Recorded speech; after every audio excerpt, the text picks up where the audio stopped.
Cada vez somos más, bienvenidos a YouTube.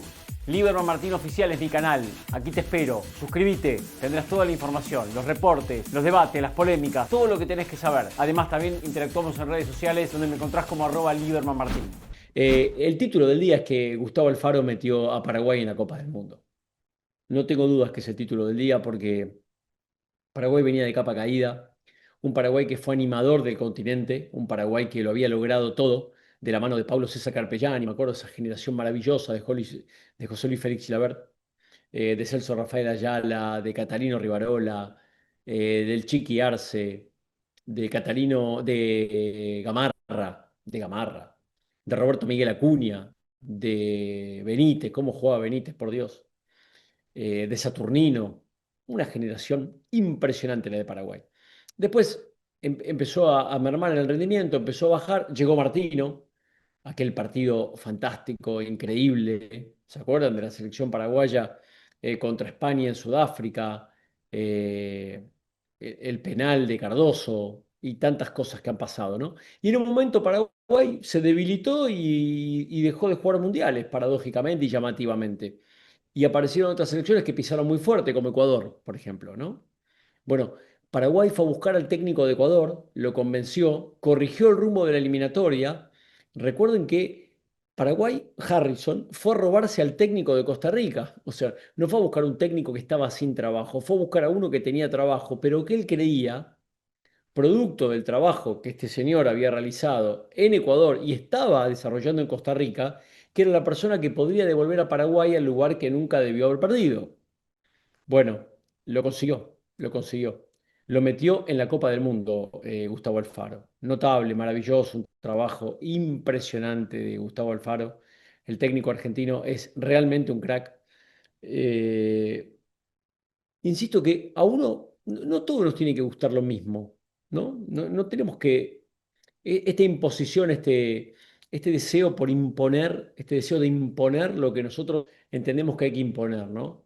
No, este no juega nada, no, este es un fenómeno. Digo, ¿por qué no permitir que cada uno vea con su prisma el fútbol, que cada uno lo analice a su manera, que haya la subjetividad que tiene que existir, porque cada uno siente y ve las cosas como le gustan? Yo creo que Gustavo Alfaro es un fenómeno del fútbol. Es un fenómeno del fútbol. Ahora, mira, ¿cómo dirigió a Boca? Y en Boca a mí no me gustaba cómo jugaba Boca. Eso no significa que el tipo no sea un fenómeno. El tipo llegó a Ecuador, le dio una identidad al futbolista ecuatoriano. Impresionante. Es verdad, él no inventó a Ecuador. No, no, claro que no. Ecuador llegó al Mundial con Luis Fernando Suárez, Ecuador llegó al Mundial con Hernán Darío Gómez, pero lo devolvió a ese lugar Gustavo Alfaro. Gustavo Alfaro es el artífice, por ejemplo, de Pacho, de Caicedo y de tantos más, de tantos cracks, hincapié. Cracks, cracks. Y Gustavo Alfaro, que estaba trabajando en Costa Rica y que le estaba dando una identidad a Costa Rica, que lo estaba haciendo pisar fuerte en CONCACAF, recibe el llamado de Paraguay, analiza, evalúa y llega a la conclusión que tenía plantel para soñar o para intentar emular algo similar a lo que había logrado con Ecuador. Se lo plantea a los jugadores en la primera práctica y como él decía ayer, y lo confirma hoy, lo único que estamos esperando es que suene el pitazo final y poder decir que estamos clasificados al Mundial una fecha antes y en su casa, y en su casa, frente a Ecuador, increíblemente, ¿no? Increíble. Estas novelas perfectas como la de Messi hace un rato, que cierra su participación eliminatoria en la eliminatoria con su familia, con 2 goles, con la gente, ¿no? Bueno, Alfaro consigue la clasificación de Paraguay en la Copa del Mundo. Por segunda vez consecutiva va a dirigir un mundial, 2 mundiales consecutivos, habiendo clasificado a 2 selecciones distintas. Y logra la clasificación con este nuevo equipo frente al equipo donde todos los futbolistas dicen que ese señor los hizo mejores. Qué increíble, ¿no? Esos caprichos del destino que le permiten al Alfaro, creo yo, estar viviendo en este momento, a esta hora, en las entrañas del estadio, junto a los jugadores y junto a la dirigencia, un momento pletórico, pletórico, pletórico. Es tan difícil la carrera de entrenador, ¿no? Y es tan poco probable que te llamen de 2 selecciones distintas y las metas a las dos en 2 mundiales seguidos, es tan poco probable que suceda, que haberlo conseguido es realmente fenomenal, fenomenal. Yo me deshago en elogios porque lo considero muy capaz, muy inteligente. A algunos no les gusta cómo declara, algunos sienten que habla de más, algunos sienten que se hace el poeta. es su estilo, es su forma. Y yo le juro que él es un tipo muy leído, muy instruido, muy comprometido con la cultura. Cuando él vivía en Argentina, cuando vivía en Buenos Aires, tenía hasta un abono al Teatro Colón. Un tipo que tiene otras inquietudes y que evidentemente le gusta emplear alguna de esas palabras difíciles que se la pasa leyendo en sus conferencias de prensa. Y como en el fútbol eso está medio mal visto, lo consideran sapo de otro pozo, porque el fútbol es comerse las heces. ¿Entendés? Eso no es el fútbol, es mentira. El fútbol son resultados para los sanateros. El fútbol son resultados, ¿eh? No es solo venir del palo, ser de acá, porque nosotros, no, no. Valen los otros y vale el que se hace poeta, valen todo. El tema es a ver quién consigue resultados, a ver qué método es el que le permite a cada uno, con sus armas, con sus formas, llegar al resultado final, al objetivo. ¿El objetivo cuál es? Clasificarse al mundial en este caso. Ahora será pasar de ronda, paso a paso, ¿no? Primero clasificamos, después jugamos mundial, vamos a soñar con pasar de ronda. Eso no lo pudo lograr, por ejemplo, Alfaro con Ecuador. Un Ecuador que tenía para pasar de ronda, ¿eh? Tenía. Y en este mundial multitudinario no es tan difícil pasar de ronda. Eso por lo menos es lo que creo yo. Eh, en un momento fue muy discutido. Felicitaciones a Gustavo Alfaro, felicitaciones al pueblo guaraní. Gran decisión de Harrison ir a buscarlo y me pone muy contento que Paraguay vuelva a jugar un mundial. Me pone muy contento, muy contento. Cada vez que fui a Paraguay son tipos alegres, son buena onda. No sé, siempre me han tratado muy bien. Supe estar muy cercano a la selección paraguaya en el momento de mayor gloria. Me tocaba cubrir esos partidos en el Defensores del Chaco y siempre me gustó que le vaya bien, la verdad. Siempre tuve una muy buena relación con Pipino Cuevas, con Celso Rafael Ayala, con Pedro Sarabia, con Roberto Acuña. Y siempre me gustó que le vaya bien a Paraguay, la verdad. Así, sencillo, clarito. Y encima llegó Alfaro, un tipo al que respeto mucho y considero muy bien. Y me pone contento que el resultado final sea Paraguay dentro de la Copa del Mundo. En algún momento, doy vuelta a la página, en algún momento se dudó mucho de Colombia. Se dudó mucho de Colombia. Yo creo que las dudas de Colombia parten de ver un equipo que jugaba muy bien con Lorenzo. Primero, fue una decisión muy inteligente ante la incertidumbre, detectar que el mejor momento del último tiempo había sido con Peckerman. Bueno, si no podemos tener a él, ¿a quién podemos tener? A su colaborador más directo, a por él, a por él. Había hecho un buen trabajo en el fútbol peruano, Néstor Lorenzo, ya se había soltado como entrenador solo. Insisto que fue una sabia decisión, sabia decisión. Conocía perfectamente a muchos de estos jugadores, los había entrenado en el día a día, porque Peckerman ya un poco más grande no llevaba tanto el día a día, aunque era el técnico principal. Y van a buscar a Néstor Lorenzo, y Néstor Lorenzo rápidamente le da una impronta, le da una entidad, lo hace sumar un montón de puntos, llega a la Copa América, es el mejor equipo de la Copa América 2024, el mejor equipo de la Copa América 2024 hasta la final. En la final, creo yo, se vio superado por el entorno, se vio superado por la dimensión del partido y sucumbe justamente contra la Argentina. Por eso yo no entendí cuando James lloró, que el árbitro, que los penales, no vi nada de todo eso, ¿eh? Ustedes saben que si hay un tipo que no tiene ningún problema en decir si Argentina jugó mal, jugó bien, si la beneficia, la perjudica, soy yo. Argentina le ganó perfectamente la final a Colombia. Colombia no estuvo a la altura de ese partido. Paradójicamente había sido el que mejor había jugado los 5 partidos anteriores de Colombia. Fueron maravillosos. Incluso se acuerdan la semifinal jugando con uno menos porque se hizo echar, ¿quién fue? Muñoz, ¿no? ¿Se hizo echar? Muñoz, era. No me quiero equivocar. Bueno, pero a partir de allí, o hace un año y piquito, un año y un poquito más, julio fue la final de la Copa América, un año y un mes, el equipo colombiano se derrumbó, se cayó a pedazos. Nunca más jugó bien, nunca más. Comenzaron las dudas, la incertidumbre, la falta de gol, la búsqueda permanente de jugadores. Se empezó a hablar de divisiones dentro del vestuario, de diferentes bandos, que no se llevaba bien este con aquel, que el acá estaba peleado con el otro, que uno le quiso pegar a Lorenzo, que un jugador se le plantó al entrenador dentro del vestuario y que incluso lo invitó a pelear. Un jugador quedó desafectado en pleno desarrollo de una doble jornada eliminatoria. Un montón de nubarrones, un montón de chubascos, un montón de dudas que hacían ver negro el porvenir, el futuro de la selección colombiana de fútbol. Lo bueno y lo interesante es que el colchón que había conseguido en la primera parte de la eliminatoria, antes de la Copa América, esa en la que Colombia fue el mejor equipo hasta la final, le permitió tener todos los tropiezos y todos los momentos de amargura que tuvo de la Copa América para acá. De la Copa América para acá, realmente fue un fiasco Colombia, un fiasco, un fiasco. Se hizo fuerte sobre los puntos que ya había conseguido y pudo finalmente rematar su clasificación. Tiene jugadores de altísimo vuelo, de gran jerarquía. Este está grande, pero sigue siendo un crack. Este es un fenómeno, acaba de pasar al Bayern Múnich. Y tantos más, porque juega un fenómeno Lerma. Ahí está festejando como loco Córdoba, ¿no? Mira el lomo que tiene. Un asesino enorme. Tiene a Lerma, tiene a Castaño, tiene a Arias, tiene este pibe que es otro fenómeno, Richard Ríos.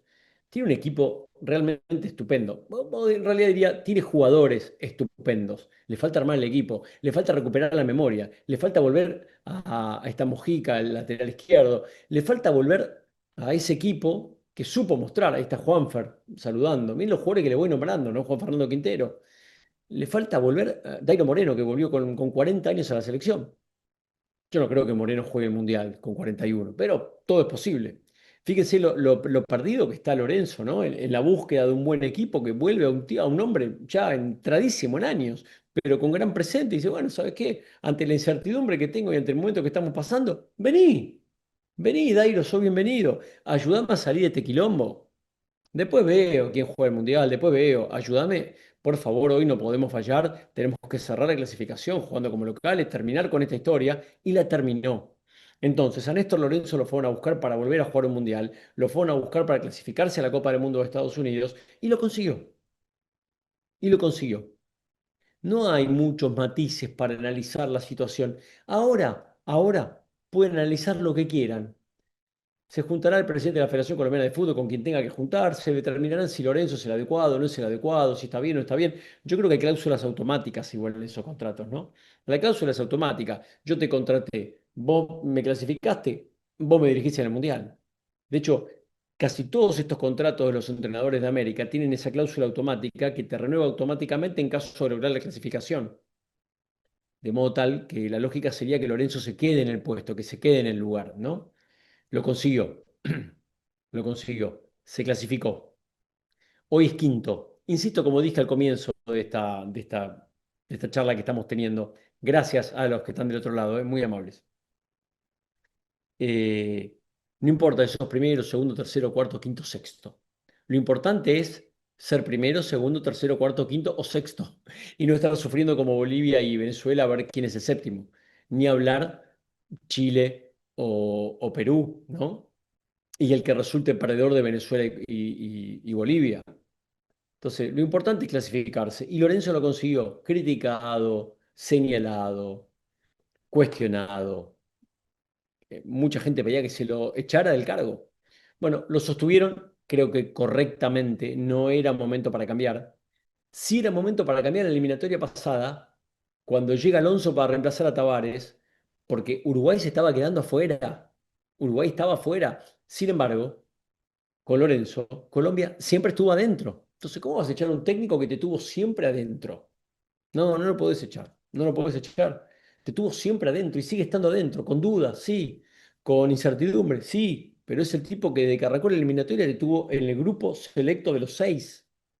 Entonces, no lo podés echar. Bueno, ahora veremos qué hace. Obviamente para mí tiene que seguir, pero Colombia tendrá que mejorar y mucho por la categoría y por la clase de jugadores que tiene.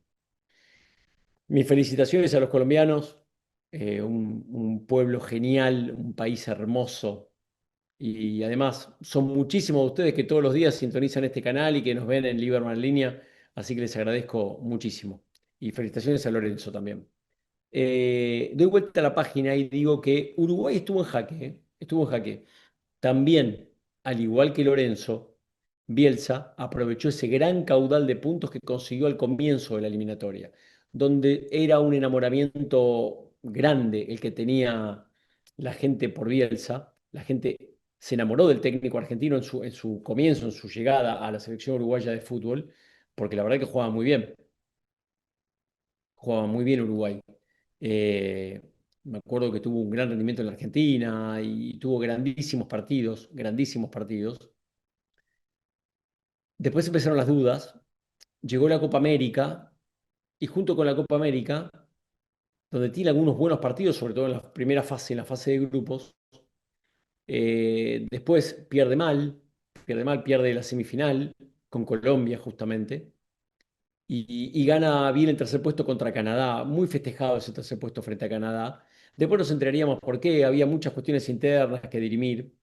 Creo yo que la relación entre Bielsa y los jugadores se rompió, pero las dos partes fueron lo suficientemente profesionales para sostener el bien común y no pensar en lo individual, ¿no?